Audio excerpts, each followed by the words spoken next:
Welcome to Gaikoku Gamers. I'm Darryl Benson. I'm here to talk to you guys today about the Atari Xe Gs, in case you guys haven't been able to figure out from the title of this video.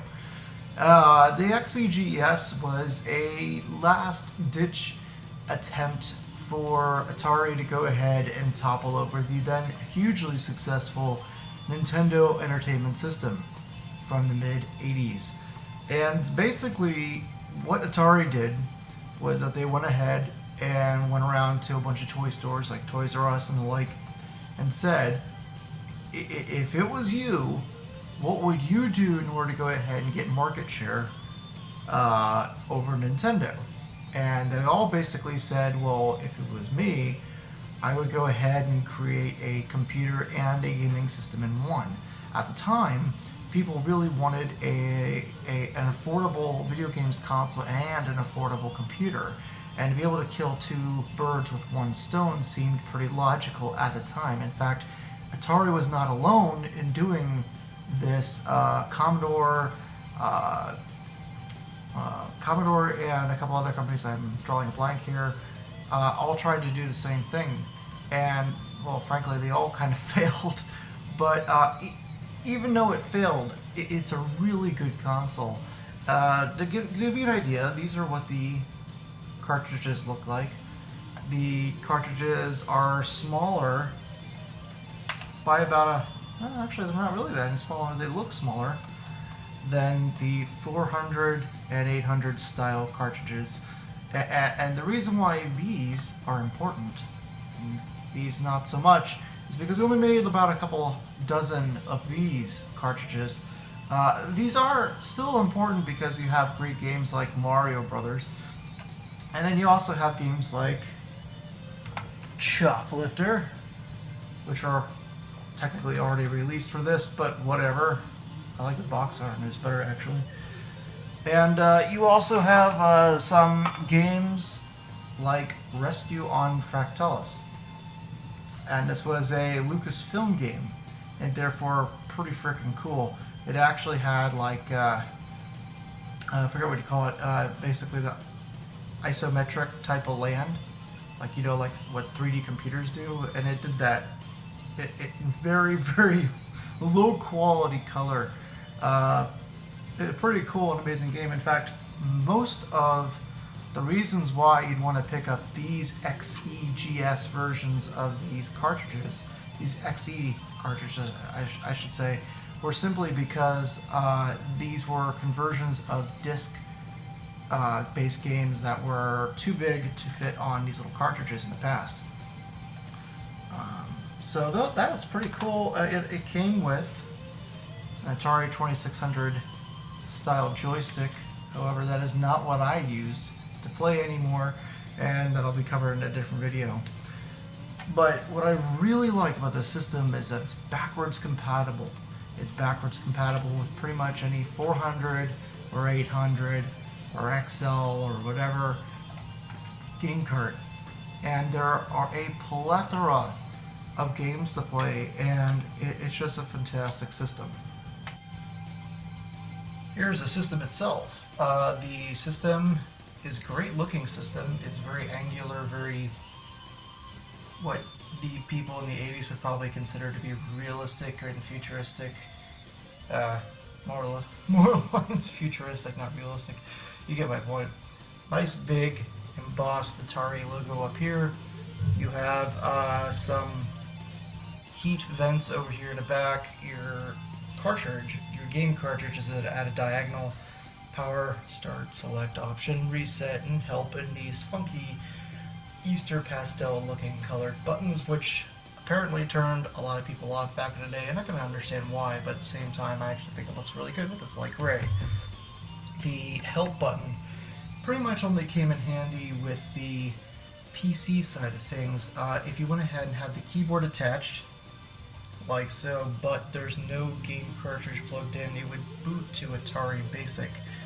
And then from there you can go ahead and do things that people would do in Basic. Not really quite sure, I never really used Basic, I used MS-DOS, so this is a little bit before my time. The keyboard I kind of feel is really spongy. And I've heard some people say that, you know, how dare you talk about this keyboard poorly? This was modeled after the IBM keyboards, and they were the best at the time. And those are the key words, best at the time. These things are just, I don't know if you can tell, but it's just, there's no clickiness. It's just bleh, bleh, and it kind of forces your finger to go slower the more you press it. And when you try to type fast, I'm a very good typist, and this just does not work. Another thing that's kind of weird is that the little bumps on the keys are missing. So you don't really know where you are when you're typing. And it's funny, I never really thought that I was that dependent on those things for typing until I tried typing on this thing, and I realized that I couldn't. So maybe if you really want to go ahead and type on this, and you really want to go ahead and do things on Atari Basic, you'll put like little stickers there or something, I don't know. But that's just my only complaint. The controller ports are on the right side of the system here at a diagonal. There's two controller ports, 1 and 2. They're kind of hard to put in because they're at a 45-degree angle, pretty much like everything. As you can see, this keyboard cord is going at a 45-degree angle, the same as with the cartridge. It's all kind of the same deal. It's a little inconvenient, but it looks super cool, so I can't really fault them on that. At least these guys tried to come up with something that was unique, and certainly they did. And the system is a lot better off because of it. And here we have the Atari X Egs Box. Yes, I actually have a box for this thing. And as you can see, this version came with a keyboard, a system, a light gun, and a 2600 style joystick. The reason why this is the more desirable is because not every single game would work without the keyboard. There are some games like let me see here, like Defender, where you might need the keyboard in order to go ahead and use things like smart bombs and the like, and it came in handy. However, most games really don't use it. However, this was the premium model. This cost the most money. The other model only came with the game system and the controller. No keyboard, no light gun. And that's my cat checking out the box. Come on, cat. Move along, cat. And so the other reason why this was pretty cool is that it came with Flight Simulator 2, which at the time was Atari's way to go ahead and convince people that this was extremely powerful, that this was some sort of advanced computer. And Flight Simulator 2, and I have the cartridge, it's a very primitive, by today's standards, flight simulator. But, you know, back then it was something that the NES could not do, and it was their way of trying to really differentiate this system from its competition. So we're going to flip this around here. On the back, you'll go ahead and see plenty of games. You have 1-on-1, Flight Simulator 2, Star Raiders 2, Fight Night, Hardball, Load Runner, Ball Blazer, Robotron 2084, Donkey Kong, Jungle Hunt, Centipede, Galaxian, Dig Dug, Missile Command, blah blah blah blah blah. The list goes on and on. Now the irony about this is that these are not on those XE game cartridges, those gray ones. These are just games in general that this thing can play. There was no XE version of Galaxian. There was no XE version of Miss Pac-Man. There was no XE version of Kicks, etc., etc. I have Kicks. I'm gonna be getting Galaxian here soon. I have Centipede. I have several of these actually. I have Ball Blazer, Robotron 2084. Missile Command actually is on the system already. When you turn it on, you hold down a key on the keyboard, again why the keyboard's kind of important, and it'll boot into Missile Command. It's actually a very good version. In fact, many of these games are good versions, and I'm going to go ahead and tell you why. The reason why many of these games are so great, not just graphically speaking, but The sound was amazing. I'm gonna go ahead and start a game up here.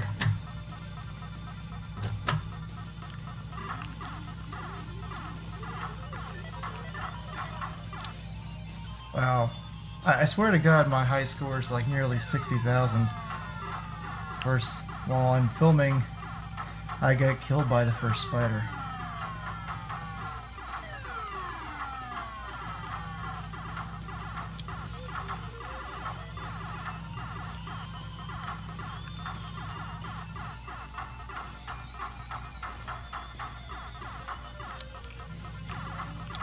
You can see this version of Centipede is just fantastic.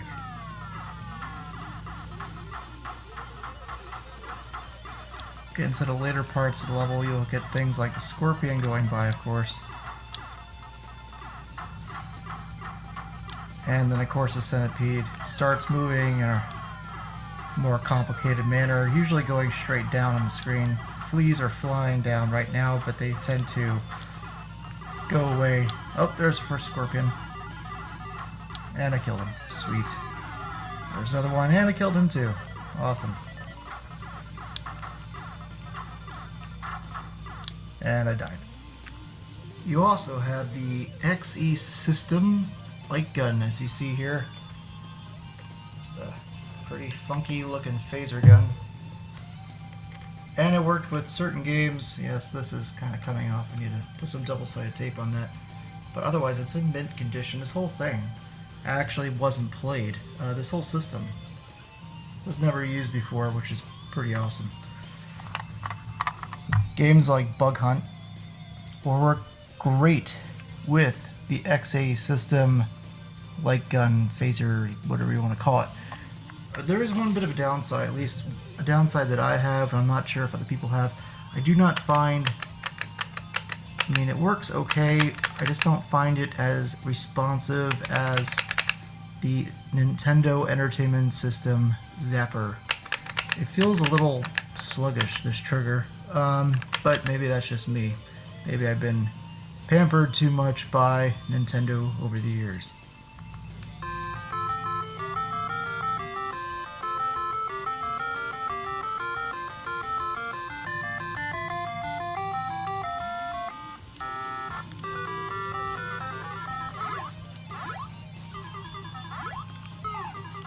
As you can tell, this version of Mario Brothers is just fantastic.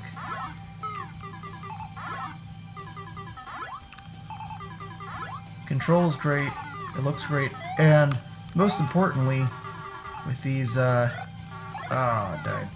with these XEGS systems, is that it sounds great.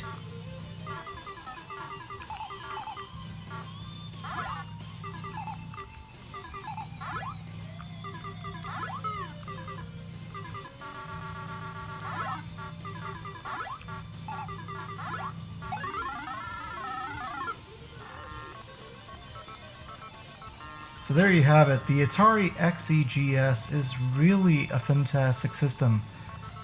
The controls, the graphics, the sound are all fantastic, and really it should be owned by pretty much everybody. It's very hard to come by. It is definitely not a common system, but the sheer amount of games that are available for it really make this thing a commodity, and the level of graphics and sound just really put it over the top. The sound especially, the sound's great. This is Kicks, by the way, just in case you're curious. These systems can range in price all over the place. Some are under $100 just because they're just a system by itself, and many are over $200 because they're complete in box, kind of like the one that I got. So there you have it, the XEGS. And the next video I should be doing regarding this system might just be how I play this system.